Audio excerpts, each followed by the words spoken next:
Morning/afternoon, everybody. Good to have you. This is weird because I'm just going to talk to your phones and we're right here. It's a strange experience.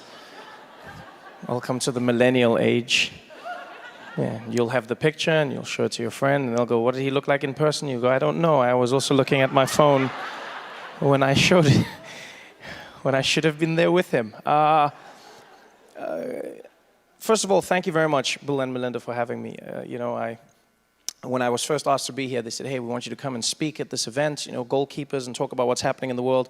And I looked through all of the people who were speaking and I said, but I have nothing. I do not have a fridge that can change lives. I do not have a plan to eradicate HIV in South Africa and in Southern Africa and the rest of the continent. And I most definitely cannot ride a motorbike, so I don't know what I can do for you.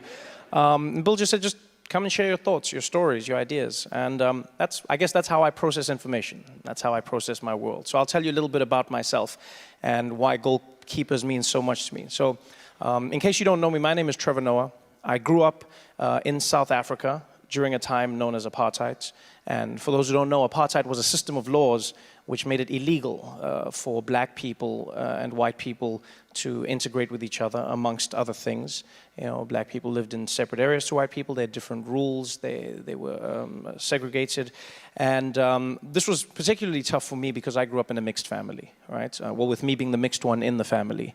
My mother's a black woman, Xhosa woman from South Africa. And in case you're wondering, Xhosa is one of the languages with the clicks in it. Xhosa, right? Xhosa.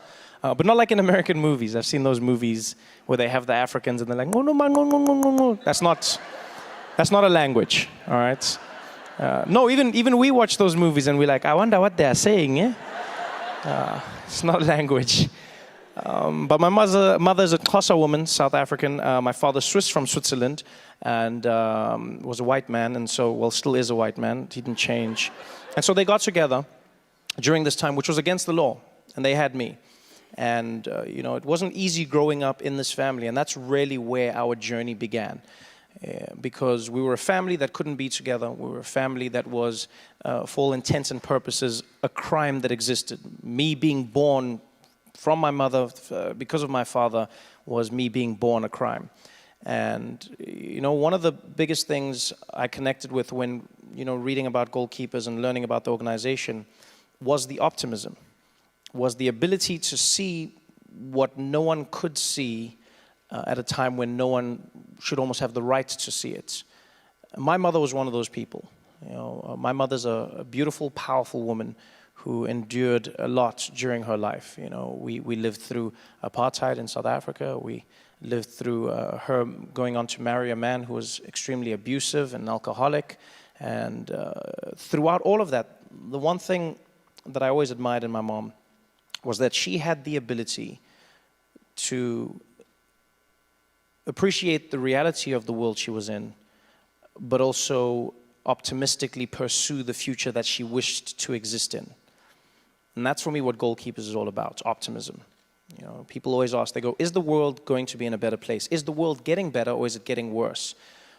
Now, depending on who you ask, there will always be a different answer. I've come to find one of the reasons I believe the world is getting better is because we have access to information on how bad the world actually is, which I know is a strange thing to say, but that's honestly what I believe. As a young person, and as someone who makes a show for young people, one of the most powerful tools I've realized is information. We come from an age where there was misinformation, disinformation, and there is some of it today. But now, more than ever, young people communicate across borders, across continents. You see people in England and in America and South Africa tweeting, talking to people in Myanmar.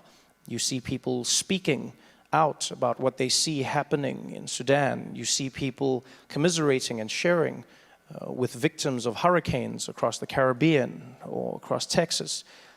And whenever I look at that, I go, it's one of the most powerful tools that, if harnessed correctly, can lead to a completely new way that we communicate and we change the world. You know, and young people are driven. That's one of the most beautiful things I've realized is we live in a new age. You know, millennials oftentimes are mocked. You know, they say they're lazy, they believe that they're entitled, and, you know, they cry about small things, which is true, but they're also driven. They also wish to make a change. They also believe that they can make a change.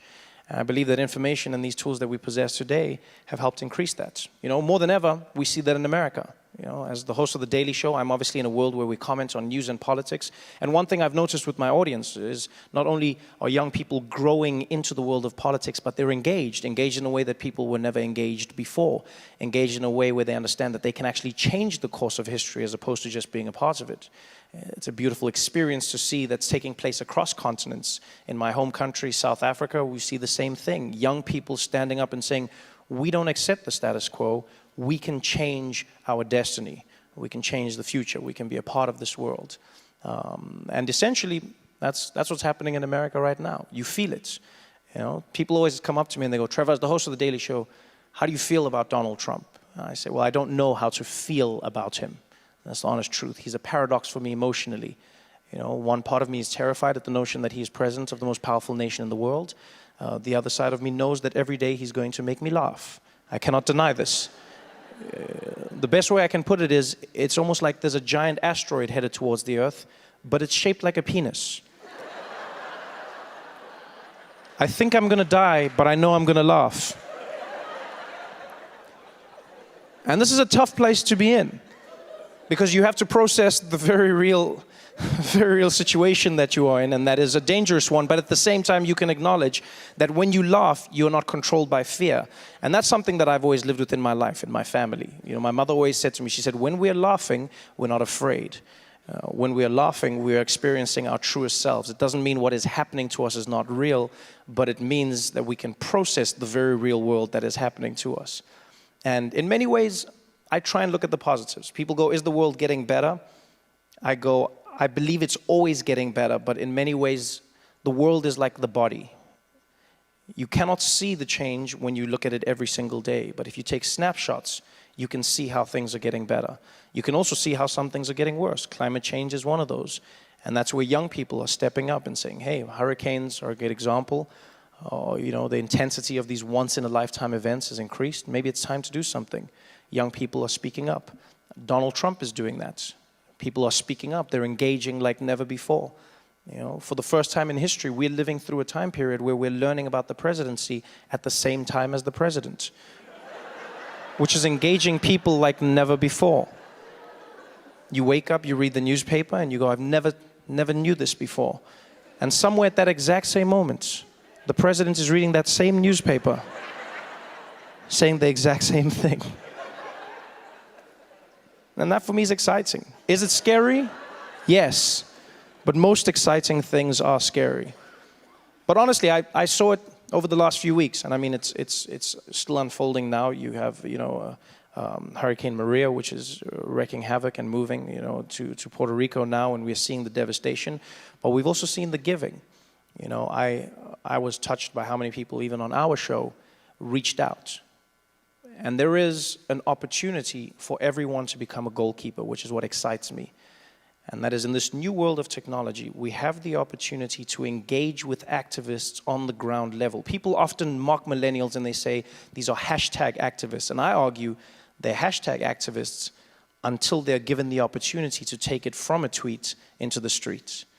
And so I urge every single one of you in this room, if you have the power, if you have the ability, if you have the information or the knowledge, take these people up on what they're offering. They're energized, they're optimistic, they're powerful beyond all measure, and I'm proud to say that I'm one of them. I'm a millennial, and by proxy, I hope to be a goalkeeper. Thank you very much for having me, and congratulations on everything today.